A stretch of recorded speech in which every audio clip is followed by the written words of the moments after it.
என்று எடுத்துக்கொள்ளலாம்.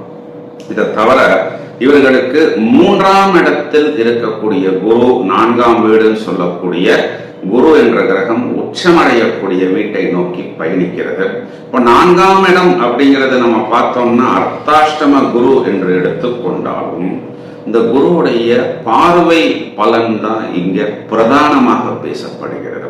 இப்போ குரு 8ஆம் வீட்டை பார்க்கிறது, 10ஆம் வீட்டை பார்க்கிறது. இப்போ குரு 10ஆம் அதிபதியையும் பார்க்கிறது, 10ஆம் வீட்டையும் பார்க்கிறது. அப்போ தொழில் ஸ்தானத்தை குரு பார்க்கும் பொழுது என்ன ஆகும் அப்படின்னா அந்த தொழில் வளரும், மேலும் மேலும் மேன்மையடையும், நிறைய புதிய ஆர்டர்ஸ் இவர்களை நோக்கி வரும், மேலும் மேலும் பிரமாதமாக வாழ்க்கையில் முன்னேறக்கூடிய ஒரு அமைப்பு தொழில் மூலமாக இவர்களுக்கு ஏற்படும்.